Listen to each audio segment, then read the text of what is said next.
Bonjour à tous, bonjour à toutes et bienvenue sur La Clé des Champs, le podcast qui donne la parole aux acteurs de l'agriculture française. Je suis Louise Lespard et j'ai hâte de vous amener avec moi dans cette aventure. Dans ce podcast, je vous permets d'en apprendre bien plus sur notre monde agricole en partant à la rencontre de personnalités remarquables qui œuvrent à faire briller nos campagnes. Je vous emmène dans les coulisses de nos fermes pour découvrir le quotidien de ces acteurs de l'ombre pourtant indispensables à notre pays. Aujourd'hui, j'ai le plaisir de me rendre à la ferme du Ramier à 2 pas de Montauban. Je suis partie à la rencontre d'Edith, éleveuse de vaches laitières et productrice de fromage. Edith gère l'exploitation familiale avec Hélène, sa sœur et l'aide de toute la famille. Franchement, ces 2 sœurs m'ont épatée. D'une immense gentillesse, elles sont constamment en train d'innover sur leur ferme, tout comme le faisaient leurs parents. Elles ont notamment ouvert le lieu au grand public en organisant des visites pas comme les autres. J'ai donc eu droit, moi aussi, à mon petit tour en train dans la ferme, au film explicatif et à la dégustation de fromage. Elles organisent même des anniversaires sur place pour les plus petits, j'ai trouvé l'idée géniale. Dans cet épisode, Edith s'est livrée à nous sans tabou. On a notamment discuté de la vie de son troupeau et de sa relation à l'animal. On a aussi parlé des raisons qui les ont poussées à arrêter de vendre le lait pour produire leur fromage et de leur volonté farouche de communiquer sur leur métier. Bonne écoute!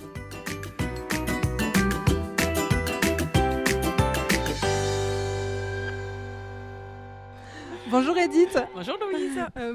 Merci beaucoup de m'accueillir sur ta ferme et merci à tes vaches puisque là on en est en plein milieu.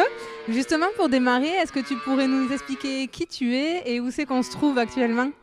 Alors je crois que ça s'entend, on est dans l'étable des vaches et là il y a les petits veaux qui attendent le lait. Donc moi je m'appelle Edith Lapeyre et je suis agricultrice dans cette ferme avec ma sœur Hélène. Ouais. Et alors ça a été quoi le déclic pour toi de devenir agricultrice et éleveuse du coup ? Alors je crois que je ne peux pas dire qu'il y a un déclic un jour où je me suis dit tiens je vais être agricultrice. Je suis plutôt tombée dedans quand j'étais petite. C'est vrai qu'en rentrant de l'école j'ai toujours été aider mes parents à chercher les vaches, à soigner les veaux et voilà, donc c'est vrai que ça m'a toujours plu et puis voilà, petit à petit après mes études je me suis installée naturellement on va dire. Ouais, parce que tu as fait des études d'ingénieur agronome, c'est ça ? Oui, ingénieur agricole même, j'y tiens plutôt agricole. Voilà, c'est vrai que c'est intéressant parce que c'était aussi l'occasion d'aller voir ailleurs et de découvrir d'autres fermes de par tous les stages ou d'autres entreprises para-agricoles grâce aux stages qui nous sont proposés lors du cursus. Ça t'a permis de voir autre chose finalement. Exactement. Et est-ce que tu pourrais nous décrire un peu ton exploitation et les grandes activités que vous avez ? Alors nous on est sur Montauban, on a un élevage, on est spécialisé dans l'élevage laitier avec un élevage de 120 vaches laitières à la traite. Des Primostein, c'est ça ? Alors principalement, mais on s'amuse, il y en a un peu de toutes les couleurs maintenant, on peut le voir ici, les petits veaux, il y en a des marrons et blancs, il y en a des marrons, il y en a des noirs, puisqu'on fait des croisements aussi avec d'autres races. Donc un élevage laitier et la particularité de notre ferme c'est de transformer la majorité du lait en fromage. D'accord, donc du coup vous avez l'activité fromagerie complète ici aussi. C'est ça, la fromagerie à la ferme, la cave d'affinage sur place également et puis après il y a toute l'activité de commercialisation et d'accueil à la ferme aussi parce qu'on a vraiment plaisir à recevoir les gens à la ferme et à leur faire partager notre métier. Oui, on en discutera tout à l'heure parce qu'on a fait la visite, c'est incroyable ce que vous avez mis en place mais ça fera un chapitre entier dans l'épisode parce que je trouve ça fou. Et alors combien tu as de vaches ici ? Alors là, le troupeau, il y a 120 vaches laitières à la traite. Et après, il faut rajouter aussi les vaches taries. Donc ça, ce sont les vaches qui sont en grande vacances, qui se reposent. Les génisses, ce sont les adolescentes, les jeunes vaches. Et puis les petits veaux.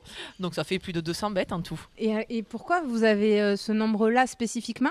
Est-ce que tu pourras en avoir moins ou plus ? Ou est-ce que c'est vraiment calculé pour finalement maximiser votre rentabilité ? Alors nous, ça fait un petit moment que le troupeau n'a pas évolué. Ma sœur, quand elle s'est installée, c'était en 96. Donc là, elle avait augmenté un petit peu le cheptel lors de son installation. C'est vrai qu'actuellement, alors en Tarn-et-Garonne en général, mais peut-être en France plus globalement, malheureusement, il y a pas mal d'éleveurs laitiers qui arrêtent le lait parce que c'est vrai que ce sont quand même des contraintes 7 jours sur 7, 24 heures sur 24 aussi. Parfois, il faut se lever la nuit. Voilà. Donc, c'est vrai que c'est bien de ne pas être seul aussi en élevage laitier. Par contre, les exploitations qui perdurent, souvent, elles agrandissent le troupeau pour essayer de faire des économies d'échelle. Voilà, mais nous, le troupeau est resté stable puisqu'on a le côté vente directe à côté, en fait. Ouais, d'accord. Et là, elles sont à l'intérieur parce que c'est l'hiver ou est-ce qu'elles sont toute l'année à l'intérieur? Comment ça se passe pour elles? Alors, tu as pu voir en arrivant, depuis quelques jours, on a pu ouvrir les portes. Donc, les génisses, les plus jeunes, les vaches taries, elles sont dehors avec l'herbe bien fraîche. Là, c'est vraiment d'ailleurs un de mes moments préférés, la mise à l'herbe où elles sont toutes contentes, les vaches, d'aller dehors. Les vaches laitières, elles sortent uniquement le matin, en fait. Et alors après, pendant la visite, on a vu un truc que j'avais moi jamais encore vu de mes propres yeux, c'est un robot de traite. Donc est-ce que tu peux nous raconter ce que c'est? Alors, c'est une traite en libre service en fait. Donc ici, les vaches dans la stabulation, elles sont libres. Donc finalement, elles font ce qu'elles veulent quand elles veulent. Donc il y a, on peut voir ici des vaches dans la partie dortoir, dans les logettes, là où elles se reposent. Il y a des vaches qui ont été prendre l'air dehors, d'autres vaches qui sont en train de manger. Et il y a des vaches qui peuvent aller à la traite, puisque la traite est en libre service. Et du coup, les vaches, elles peuvent y aller autant de fois qu'elles veulent. Et elles peuvent y aller le jour, elles peuvent y aller la nuit. En fait, c'est en fonction de leurs besoins. Donc du coup, on l'a vu, elle rentre dans la machine et après la machine, elle s'occupe de tout, de nettoyer les mamelles. Tu peux nous raconter ça aussi un peu le process? Alors la vache, quand elle se présente au robot de traite, il va reconnaître la vache grâce à son collier de détection. Du coup, il va savoir de quelle vache il s'agit. Il va commencer, grâce aux brosses, à nettoyer les 4 tétines de la vache. Ensuite, il allume un rayon laser pour repérer précisément la position des tétines et il va positionner les gobelets trayeurs un après l'autre sur les 4 tétines de la vache. Et ensuite, la traite proprement dite va commencer. Puis à la fin de la traite, la vache elle s'en va. Elle laisse la place à une copine. Et ça, combien ça coûte un équipement comme ça? J'imagine que c'est pas neutre en investissement. Alors là, nous, on est équipé de 2 robots de traite, puisqu'il faut compter un robot pour 60 vaches. Et les 2 robots de traite, c'est 250 000 € les 2. D'accord. Et pourquoi vous avez fait ce choix-là, d'avoir ce robot de traite? Alors, ça paraît super moderne, mais à la fois, nous, ça fait un petit moment quand même. Ça fait depuis 2002 qu'on est équipés. Donc, on était les premiers dans la région. D'ailleurs, un petit peu les cobayes, parce que c'est vrai qu'au début, les premiers robots de traite étaient quand même moins fiables que maintenant. Et donc, le choix, ça fait un petit moment qu'il est fait. Et d'ailleurs, c'était même juste avant que je m'installe. Donc, c'est plutôt un choix de mes parents. Bon, mes parents, ils ont toujours été avant-gardistes. Ils aiment bien aussi les nouveautés, la modernité. Mais c'est vrai que nous, on est convaincus par cette traite en libre service, d'une part pour le bien-être des vaches et puis pour le bien-être de l'éleveur aussi. Oui, parce que du coup, ça t'évite d'être là matin, soir, aux mêmes heures pour traire toutes les vaches à la même presque, avec la machine. Alors, pas à la même, mais avec une machine à traire traditionnelle. Alors non, ça ne m'évite pas d'être là matin, midi et soir, parce qu'il y a de la surveillance et puis le robot ne fait que traire les vaches. Donc il faut quand même les soigner, il faut quand même donner à manger aux veaux, etc. Mais c'est quand même, c'est pas le même travail. Et puis je trouve que c'est agréable aussi de travailler avec ce système, parce qu'on a vraiment une gestion individuelle des vaches, parce qu'on a plein de données. Donc on sait quand la vache est passée, la quantité de lait qu'elle fait, la qualité aussi du lait de chaque tétine. On connaît son poids, sa température, son activité. Donc c'est vrai que c'est super intéressant en fait. Ouais. Et d'ailleurs, tu nous disais pendant la visite que ça te mettait en rouge quand une vache elle avait des indicateurs qui n'étaient pas bons et ça pouvait vous permettre de détecter des choses éventuellement. Oui, plus rapidement. Et c'est vrai que voilà, il peut nous mettre des vaches en alarme quand il y a un problème. Alors, ou tout simplement, par exemple, on a une aide pour la détection des chaleurs quand ça va être le moment d'inséminer la vache. La vache, elle est excitée, elle fait la faux folle. Donc il y a un pic d'activité et ça, par exemple, le robot de traite va nous le dire. Alors nous, évidemment, comme on est souvent avec elle, on va le voir aussi, mais bon, c'est un complément, c'est une aide. Ouais. Tu parles d'insémination. Est-ce que tu peux nous raconter? Parce que moi, c'est une des raisons pour lesquelles j'ai lancé le podcast, parce qu'une de mes collègues a découvert l'insémination et elle s'est dit, mais non, c'est pas possible. Est-ce que tu peux nous raconter en quoi ça consiste et pourquoi on doit faire comme ça?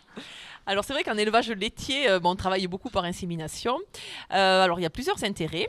Bon, le premier, on va dire que c'est de ne pas avoir de taureaux sur la ferme, parce qu'on connaît bien assez de monde qui a eu des problèmes avec des taureaux qui peuvent être... des problèmes de sécurité. Des problèmes de sécurité.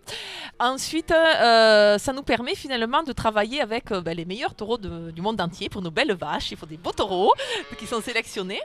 Du coup, nous, on achète en fait la semence du taureau et on travaille avec plein de taureaux différents. D'ailleurs, quand je parlais de croisement tout à l'heure, on travaille aussi avec donc, des Primolstein, mais aussi des Montbéliard, des Jersiers, des Rouges de Suède, etc. Et ça nous permet aussi d'adapter chaque taureau à la vache. Si sur une vache, on veut améliorer la mamelle, on va choisir plutôt tel taureau. Si on veut améliorer les pattes, on va choisir un autre. Ouais. Et voilà, puis ça évite la consanguinité aussi. Ouais, d'accord. Et la particularité ici, en fait, en général, quand l'éleveur voit une vache en chaleur, donc elle ovule, c'est le moment de l'inséminer. Il va appeler l'inséminateur qui fait le tour des fermes Qui est un vétérinaire. Pas forcément vétérinaire, mais qui a fait une formation d'insémination en tout cas, et qui va venir inséminer les vaches. Donc moi j'ai fait cette formation, donc ici c'est moi qui insémine. Ah ok. Donc c'est Super. moi le taureau. Très bien. Alors pour décrire ce que c'est vraiment inséminer, puisque chez mes grands-parents ils avaient des vaches laitières, ça se passait comme ça. C'est vraiment l'inséminateur qui met son bras entier presque dans la vache pour déposer la semence en fait. Oui, en fait c'est pour palper le col de l'utérus, et c'est un geste technique. Alors c'est pas sorcier, mais il faut l'apprendre. Et voilà, et déposer la semence au plus près des ovules. Ouais, et c'est pas douloureux pour la vache? Alors pas du tout, alors c'est assez rigolo d'ailleurs parce qu'en fait quand elles sont en chaleur, elles sont toutes contentes quand on vient de les gratouiller. Il n'y a même pas besoin de les fermer ou de les bloquer, elles bougent pas, elles sont super contentes qu'on soit derrière elles à s'occuper d'elles. Et je reviens sur le robot de traite, dans la lignée des questions que les gens se posent. Des fois je vois des commentaires sur internet où c'est un peu décrié, etc. parce que c'est automatisé. Et comment toi tu nous as un peu répondu, mais comment tu le vis ça? Est-ce que finalement en automatisant ça t'éloigne pas de ton cœur de métier de travail d'éleveuse et du contact aux animaux? Mais alors c'est rigolo parce qu'en fait c'est plutôt l'inverse. Alors moi c'est vrai qu'il y a un petit moment quand même, puisque depuis 2002, on est en 2020, ça fait quoi, 18 ans qu'on est équipé. 2021 même. 2021, 2020 voilà. On n'a pas compté mais... Oui. Donc bientôt 20 ans on va dire pour arrondir. Et c'est vrai que c'est... moi ce que j'apprécie justement c'est de ne pas faire lever les vaches, toutes les vaches le matin, allez hop on va à la traite, toutes les vaches le soir, allez hop on va à la traite. Ça arrive d'aller chercher alors soit des retardataires, soit une vache qu'il faut inséminer, mais c'est vraiment individuel en fait, c'est pas tout le troupeau. Donc on est souvent dans le troupeau, mais plus pour gérer des individus qu'un troupeau entier, quoi. Ouais, d'accord. Et toi, quelle relation tu as avec tes animaux? Est-ce que tu peux nous décrire ce qui te lie à tes vaches? Alors, des générations et des générations. Alors, des générations de nous, les éleveurs, puisque moi, ce sont mes grands-parents et arrière-grands-parents qui sont venus sur la ferme après la guerre, dans les années 50. Et les vaches que vous voyez ici actuellement là, dans les tables, ce sont les arrière petites-filles des vaches de mes grands-parents. Ouais. Voilà. Donc, c'est vrai que c'est chouette, ça, quand même. Oui, carrément. Et elles ont combien de temps elles restent chez toi, en moyenne? Alors ça, c'est compliqué à répondre parce qu'en fait, on ne va pas réformer une vache en fonction de l'âge.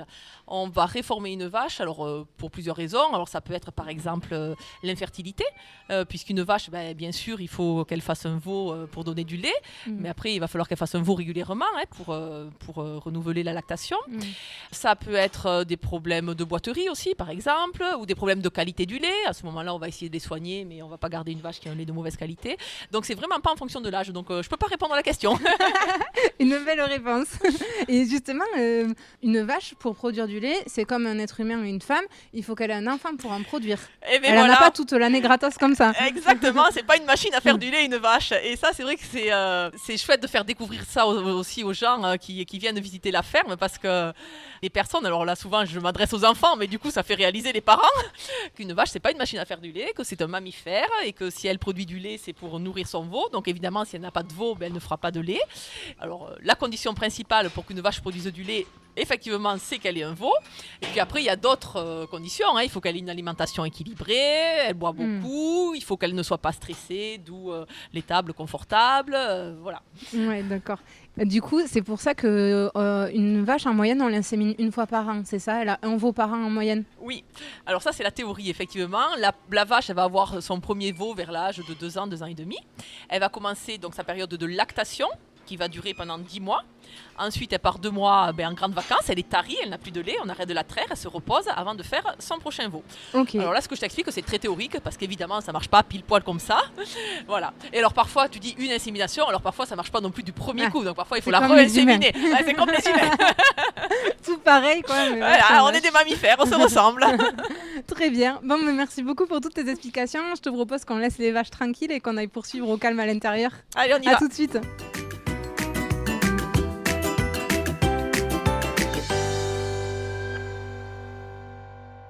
Bon Edith, nous voilà dans ton bureau. J'aurais bien aimé qu'on parle du fromage maintenant qu'on a bien parlé des vaches. Ma question c'est, alors tu nous disais que c'était tes parents qui adoraient innover, etc. et qui avaient décidé de transformer le lait en fromage. Pourquoi ils ont fait ce choix et c'était en quelle année déjà? Tu peux nous rappeler? Alors ça fait un petit moment, c'était en 1988. Et en fait, ils ont fait ce choix, c'était suite à la mise en place des quotas laitiers. Donc le quota laitier, c'était un droit à en produire qui n'existe plus maintenant. Mais ça a été mis en place en 84, le temps que ça se mette en place. Ça, c'était par la PAC, la politique agricole commune. Exactement. Et donc, ça disait aux éleveurs, il faut qu'au maximum, vous produisiez tant de lait pour gérer les prix et que les prix partent pas trop ni à la baisse ni à la hausse. C'est ça l'idée. Exactement. C'est en fonction de la production historique de chaque ferme. On disait, telle ferme, on attribue tant de quotas laitiers, telle ferme, tant de quotas laitiers, pour limiter la production, en fait. Manque de peau, mes parents, à ce moment-là, ils avaient eu un problème sur le troupeau, donc du coup, ils n'étaient pas en année de croisière, c'est-à-dire qu'ils ne produisaient pas autant que ce qu'ils pouvaient, finalement. Donc, ils n'ont pas eu un gros quota attribué. Et il y a eu autre chose en parallèle, c'est qu'en fait, au niveau des quotas laitiers, il y avait 2 quotas différents. Un quota dit laiterie, donc pour le lait qu'on vend directement à la laiterie comme la majorité des éleveurs, et un quota vente directe pour le lait qu'on transforme ou qu'on vend directement même en sur la vente directe, il y avait des quotas. Un quota aussi. Donc mes parents, ils faisaient historiquement déjà pas mal de ventes directes de lait cru. Et en fait, à ce moment-là, il y a le lait UHT qui est arrivé. Donc le lait cru, c'était bien bon, mais bon, ça se conserve 3 jours. Donc pour les entreprises, c'était vachement plus simple, et même pour les particuliers. Parce que le lait UHT est un lait qui est stérilisé finalement en étant chauffé à très haute température, c'est ça, pour enlever tous les microbes. UHT, ça veut dire ultra haute température. Donc il a été stérilisé, et l'intérêt, c'est qu'il se conserve longtemps pour le coup. Donc du coup, ils ont vendu beaucoup moins de lait cru. Et par contre, ils avaient une partie, là, ce quota vente directe qui leur avait été attribué. Du coup, ils ne le valorisaient pas puisqu'ils ne vendaient plus beaucoup de lait cru. Et donc, ils se sont dit, on va faire autre chose. Et ils ont choisi de faire du fromage, et notamment de la tome. Parce que la tome, il faut 10 litres de lait pour faire 1 kilo de fromage. Donc, c'était chouette, ça consommait beaucoup de lait. Et c'est comme ça qu'ils se sont lancés dans le fromage. D'accord. Après, j'imagine que quand vous avez vu la crise du lait, je crois sur 2015, justement, quand les quotas ont été supprimés, que tout le monde a pu produire autant qu'il voulait, et ça fait chuter les prix complètement, vous n'avez pas regretté ce choix, non? Vous vous êtes dit, on a pris la bonne direction? Disons que c'est vrai que c'est à ce moment-là quand même qu'il y a pas mal d'éleveurs qui ont décidé de faire de la vente directe, ce qui est super, de transformer et de vendre. Nous, c'est vrai qu'on avait une longueur d'avance pour le coup, puisqu'on avait déjà quelque chose qui était développé, avec un marché qui était développé. Et, donc voilà. Donc merci papa, maman. Et est-ce que même si du coup tu n'es pas concerné, est-ce que tu pourrais nous expliquer qu'est-ce qui fait qu'aujourd'hui, un éleveur qui vend juste le lait sans le transformer, il n'arrive pas à gagner sa vie? Alors ça, c'est très facile. C'est que le lait, alors il est vendu, c'est en fonction de la qualité, mais on va dire autour de 320 € les 1000 litres, donc ça fait 32 centimes le litre. Et il se trouve que pour produire 1 litre de lait, il faut plus que 32 centimes le litre. Donc, alors ça dépend des fermes, ça dépend de comment on est équipé, etc. Mais le fait est qu'il y a beaucoup d'éleveurs qui n'arrivent pas à s'y retrouver au niveau économique. D'autant plus qu'il y a aussi le côté travail, puisque c'est une astreinte, c'est compliqué quand même. Ouais. Qu'est-ce qui coûte cher? C'est l'alimentation? C'est les mises aux normes européennes? C'est quoi? Alors c'est les bâtiments, c'est les animaux, c'est l'alimentation, même si nous on l'a produit en majorité sur la ferme, mais comme la plupart, mais bon voilà. Donc il y a pas mal de choses qui coûtent cher en élevage laitier. Et vous produisez quoi comme alimentation sur place? Alors, on produit principalement le maïs, l'herbe, la luzerne, le métail. Le métail, c'est un ensemble, un mélange en fait avec des céréales, mais aussi des légumineuses qui sont riches en protéines pour équilibrer la ration. Du pois, vesses, féverolles, trèfle. Voilà. D'accord. Vous avez fait ce choix-là parce qu'économiquement, c'était plus intéressant de produire sur place? Parce que tu aurais pu commander de l'aliment qui vient de l'extérieur? Ouais, alors le choix, il n'est même pas économique, même il faut le calculer, bien sûr, mais c'est plus idéologique. Et c'est vrai que, comme nous, on vit presque en autarcie avec les légumes du jardin, la viande, on a nos cochons, nos poules, notre vache. Les vaches aussi, c'est cool qu'on puisse produire nous-mêmes l'alimentation de nos vaches, en majorité. Ouais. Et alors, pour en revenir à tes fromages, quel type de fromage vous produisez? Alors, principalement des fromages affinés. Donc, on a un fromage qui s'appelle la tome du ramier. C'est le fromage qu'ont créé mes parents, qu'on garde 3 mois en cave. Le même qui est plus vieux, qui s'appelle tout simplement la tome vieille. Donc, c'est le même, mais on le garde plus longtemps, donc il va être plus fort pour les amateurs de fromage plus fort. Ensuite, on a un fromage qui est différent, qui est plus souple, plus onctueux, qui est assez doux, qui s'appelle le ramier roux. On a une super bonne raclette fermière qui a sa petite réputation dans la région. Et c'est vrai qu'à la saison, là, on vend beaucoup de raclette fermière. Et on a développé aussi une gamme de produits frais avec du fromage blanc, de la faisselle, de la tome fraîche, des petits fromages doux, le lait, etc. Ok. Et tu parles de fromage fermier. Ça veut dire quoi, fromage fermier ? Alors, fromage fermier, ça veut dire qu'il est fait avec le lait des vaches de la ferme. Tout simplement. Contrairement à un fromage artisanal, par exemple, où c'est un mélange de plusieurs fermes qui va être transformé.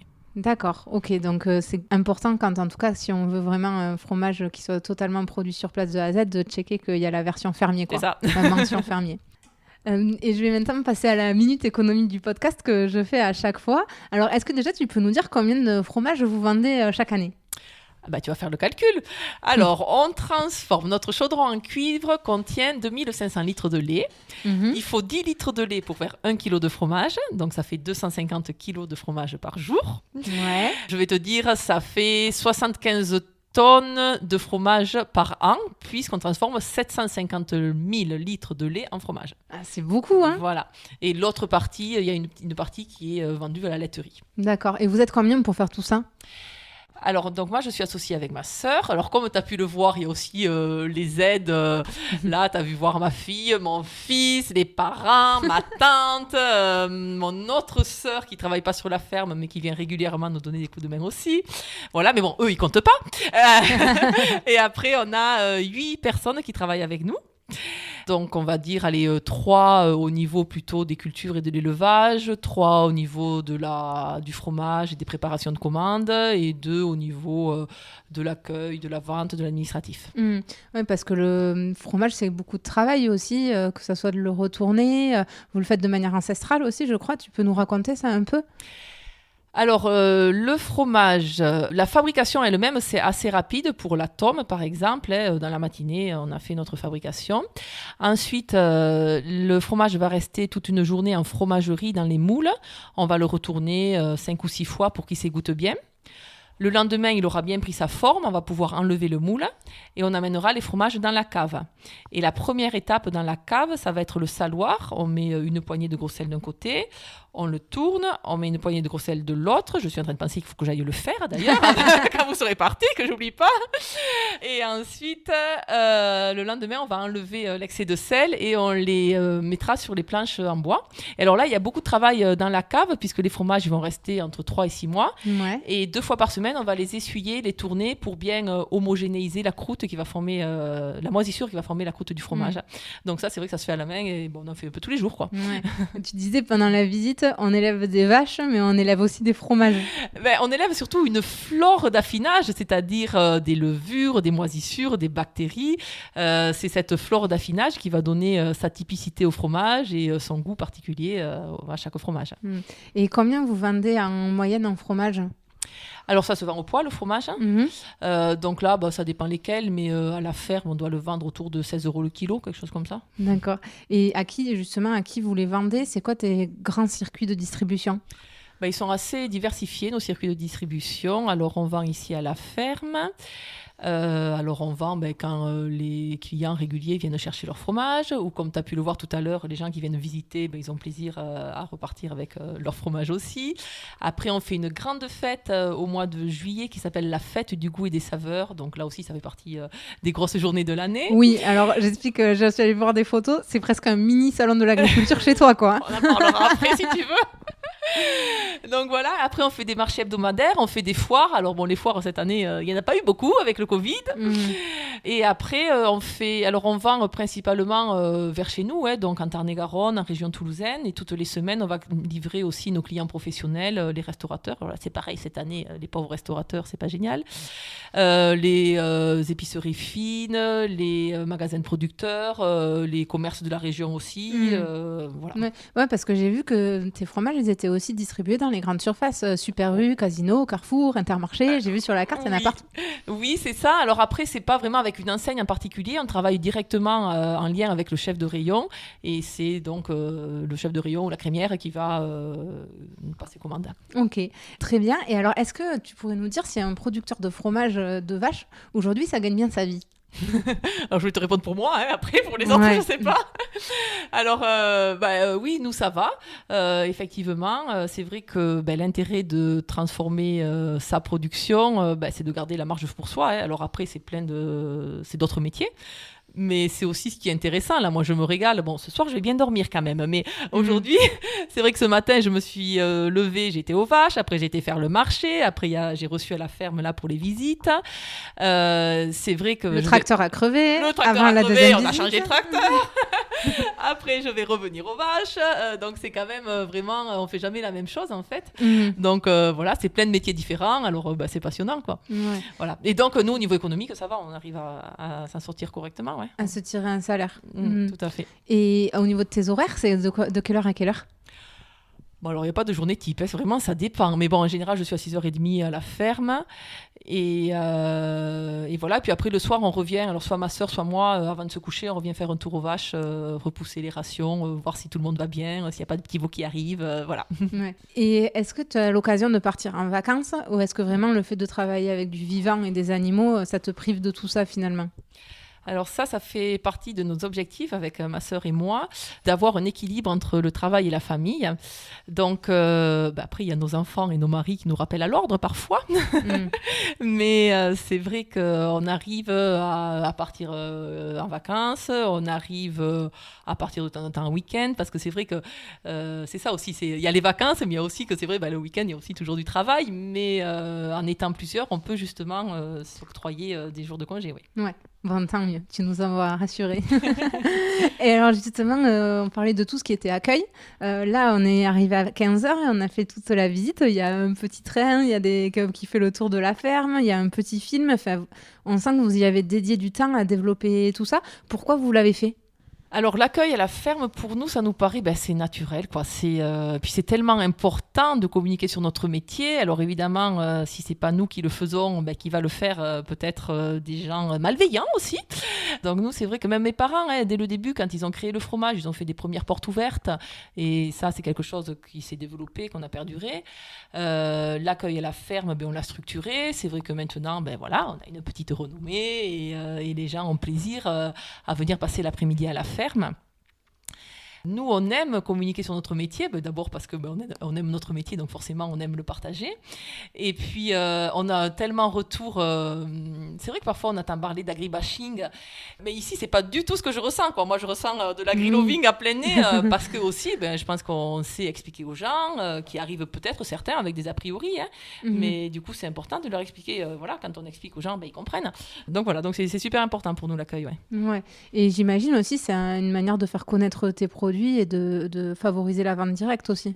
Évidemment, c'est vrai que les gens, une fois qu'ils sont venus ici, qu'ils ont vu les vaches, qu'ils ont vu la traite, qu'ils ont vu la fromagerie, la cave d'affinage, évidemment, quand ils vont revenir chez eux, ils vont demander plutôt ce fromage, ou ils vont essayer de chercher la tombe du ramier, le ramier roux, voilà. Et justement, ça m'amène à la question de l'auditeur, puisque avant de venir, je demande sur Twitter notamment, qu'est-ce que vous voulez que je demande ?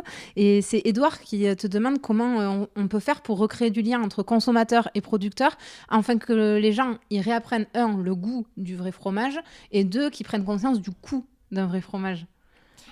Alors évidemment, accueillir à la ferme, je pense que vraiment, ça fait partie des solutions, mais après, c'est aussi un métier, et puis ça prend du temps.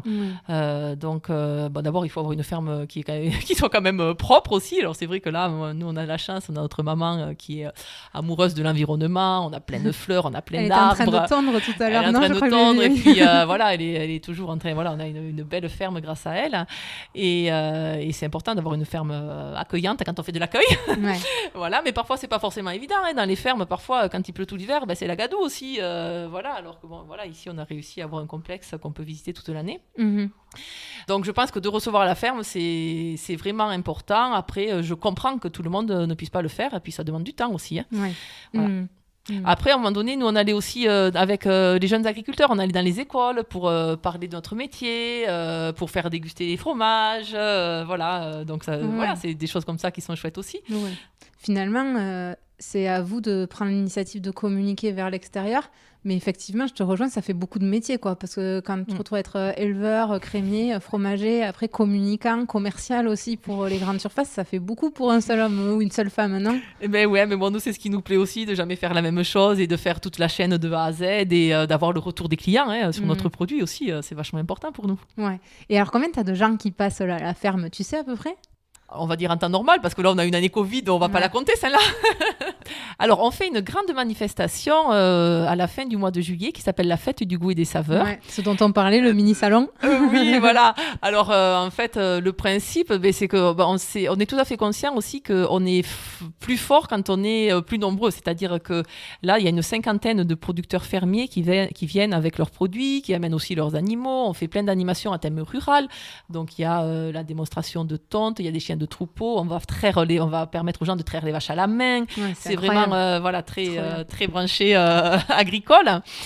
Et donc là, oui, donc là, on estime à 15 000 euros. 15 000 personnes qui viennent le dimanche. Là, chaque année, l'an dernier, c'était Covid, c'était différent. Et puis, je sais pas, on va dire pareil, 15 000 tout au long de l'année. Voilà, à peu près. Parce qu'après, il y a les particuliers qui viennent. Donc là, pendant les vacances, il y a beaucoup les grands-parents avec leurs petits-enfants ou les gens qui viennent en famille. Après, on reçoit aussi des groupes, alors des groupes scolaires, alors que ce soit des maternelles, des primaires, des écoles d'ingénieurs, un peu tout le monde, des lycées techniques. Et puis après, ça peut être aussi des comités d'entreprise, des groupes de troisième âge, des IME, des personnes avec un handicap, des maisons de retraite. Voilà. Okay. Donc c'est chouette, on voit plein de monde. C'est bien. Bon, par contre, il va falloir bouger la date parce que c'est en plein pendant les fêtes de Mont-de-Marsan. On ne pourra pas venir, nous. On va demander à Mont-de-Marsan de bouger sa date alors. On peut voir ça sinon, oui. Et justement, vous n'arrêtez pas d'innover parce que j'ai vu aussi que tu étais, ou toi et ta sœur, à la tête d'un drive de producteurs. Que j'ai l'impression que c'est vous qui organisez tout, qui pilotez tout ça. Enfin, c'est important aussi ça d'innover tout le temps et de favoriser les circuits courts et tout ça. Oui, on aime bien. Après le drive, c'est vrai que ça a été mis en place. Tout le monde a fait ce qu'il a pu au premier confinement là, du Covid. Ça fait un moment qu'on en parlait quand même, mais à force d'en parler, là, on a dû le mettre en place en une semaine en fait. Alors heureusement que les enfants étaient confinés, comme ça ils nous ont bien aidés à remplir toutes les commandes sur les tableaux Excel, jour et nuit, parce qu'on a été un peu surpris aussi par l'engouement quand on a mis en place le drive. Mais toujours pareil, ça c'est quelque chose que non, on fait pas tout seul. Alors oui, c'est nous qui l'avons lancé. Mais après, il a eu du succès parce qu'il y avait aussi des fruits, des légumes, de la viande, des produits laitiers. C'était varié. Donc, on travaille avec d'autres producteurs fermiers. Mais j'ai vu que c'est ta sœur qui faisait les sites internet, le vôtre et celui du Drive. Oui, le nôtre, c'est ma sœur. Et pourquoi tu le trouves bien? Ouais, non, mais je suis impressionnée que c'est quand même des métiers complètement différents. Je le trouve très bien. Tu peux nous redonner l'adresse d'ailleurs pour ceux qui veulent aller le voir? www.lafermeduramier.fr. Je vais aller voir. Bon, .fr ou .com. Et justement, pour le Covid, tu en parlais, l'année 2020, elle a été très particulière. Vous, ça a été plutôt bénéfique comment tu le vois entre le négatif d'avoir perdu les restaurants et à la fois l'essor de la vente directe, j'ai l'impression? Ouais, ça a été compliqué quand même. L'accueil à la ferme, notamment. On a soufflé un petit peu du coup, mais c'est sûr qu'il y avait moins de monde. C'était compliqué quand même, mais on n'est pas les plus malheureux dans l'histoire. Oui, ça vous a demandé de vous adapter surtout. Exactement, en fait. Voilà, de nous adapter et puis du coup de mettre en place d'autres choses parce qu'on a encore d'autres innovations qui arrivent. Là, on est en train de mettre en place par exemple des casiers réfrigérés 24 heures sur 24 où les gens vont pouvoir venir quand ils veulent chercher, alors toujours pareil avec d'autres fermes, mais chercher leur fromage, leur viande, leur... Là, sur place, sur la ferme ou à Montauban? Dans une autre ferme qui est sur un endroit passant en fait. Où, si vous avez une envie de fromage ou de jambon à 2h du matin, vous pourrez y aller. Impeccable. Et je voudrais revenir un peu sur ton parcours et sur celui de ta sœur. Je voyais que donc, ta sœur Hélène, elle arrive en 95. À ce moment-là, vous avez agrandi le troupeau. Toi, tu es arrivé en 2006 et à ce moment-là, vous avez lancé une nouvelle fromagerie et une nouvelle cave d'affinage. C'est essentiel quand il y a un nouvel associé qui arrive sur une ferme, de grossir en fait. C'est une obligation? Comment ça se passe? T'es bien renseigné en tout cas. Oui, j'ai bien préparé mon truc. Voyons, ma sœur est arrivée en 96, je crois, 95-96, ouais. Donc là, oui, c'est dans les projets, effectivement, d'agrandir le troupeau à ce moment-là. Moi, quand je suis arrivée, alors tu dis 2006, ça c'est l'année officielle d'installation, mais en fait, j'étais sur la ferme avant, après mes études, donc à partir de 2003. Là, il y avait besoin de changer la fromagerie, la cave d'affinage, qui était vétuste, qu'il fallait améliorer. Donc, j'allais dire, même si je ne m'étais pas installée, je pense que ça se serait fait. Moi, je suis plus venue en fait en appui sur le troupeau finalement. Oui, finalement, on a naturellement trouvé chacune notre place sur la ferme. Hélène s'occupe davantage du fromage, de la commercialisation, de la compta-gestion. Moi, je suis plus côté culture, troupeau. L'accueil, c'est l'affaire de tout le monde. La vente aussi, finalement. Mais voilà, on se complète bien. Ouais. Et travailler en famille, c'est pas trop compliqué? Ça va, on ne se tire pas les cheveux. Avec ta sœur, quoi. Parce que... nous, on a la chance aussi que la transmission s'est fait super bien fait avec nos parents et puis en toute simplicité, mais ils nous ont bien accompagnés. Voilà, maintenant ils lâchent un petit peu. Ils sont à la retraite là? Ils sont à la retraite, mais bon, vous savez, les agriculteurs retraités, ils sont toujours là quand même. Ouais. Et ils vous suivent dans tous les nouveaux projets que vous mettez en place? Parce que, quand même, pour l'ancienne génération, de voir tout ça évoluer aussi vite, c'est pas trop compliqué des fois? Ah non, mais eux, ils adorent. Au contraire, voilà, mon père ou mes parents, voilà, parfois ils disent, allez, je vais me réinstaller.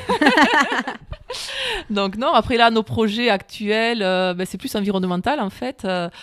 Alors les panneaux photovoltaïques, on a un petit moment qu'on en parle, mais voilà, on va passer, on va y passer. Et ensuite, on a pour projet de faire une petite unité de biométhanisation.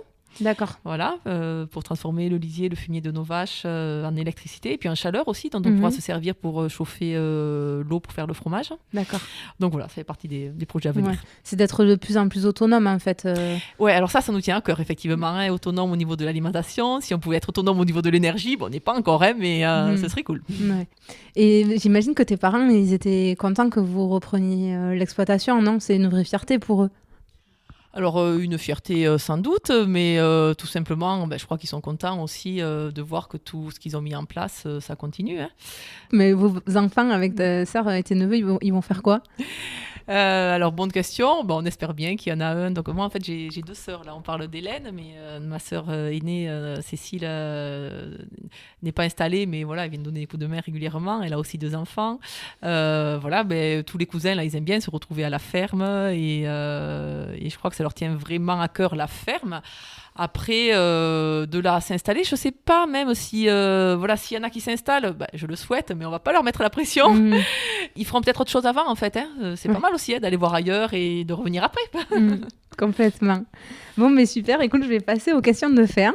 Ma première, c'est qu'est-ce qui te rend fière à toi d'être éleveuse? Alors moi, je suis contente d'une part d'avoir une ferme vivante, parce que c'est vrai que j'adore quand il y a les gamins qui jouent au petit tracteur à pédales là, quand je vois les cousins qui invitent les copains à la ferme, ça bouge, ça vit, ça fait du bien. Et d'autre part, ce qui me plaît aussi, c'est effectivement de faire toute la chaîne, les cultures, l'élevage, la transformation, la vente, l'accueil. C'est quelque chose qui est passionnant. Ma deuxième question, c'est est-ce que tu pourrais nous donner un truc qui nous permettrait d'étaler notre science au prochain repas entre amis où il y a un plateau de fromage de vache? Alors, voyons, ça va dépendre s'ils sont... non, alors pas du milieu agricole, parce que je ne sais pas si, par exemple, ils savent quelle quantité de lait produit une vache chaque jour. Ah, non, sûrement pas. Alors, chez nous, on va dire 30 litres en moyenne. Ouais. Évidemment, ça dépend des vaches, ça dépend du stade de lactation. Et 30 litres de lait, ça fait 3 kilos de fromage, voilà. Ah ouais, donc, tu pourras dire, une vache produit 3 kilos de fromage par jour. Magnifique. Et ma dernière question, c'est où est-ce qu'on peut te contacter si on a une question ou alors si on veut commander tes produits? Alors, vous pouvez nous contacter par mail si vous avez une question, latomeduramier@orange.fr. Vous pouvez aller voir notre site www.lafermeduramier.fr. et vous pouvez venir nous voir à la ferme. Impeccable. Bon, mais très bien. Écoute, merci beaucoup pour ton accueil. En tout cas, c'était vraiment super la visite comme l'interview. Et puis à très bientôt. Merci pour ce que tu fais, c'est super.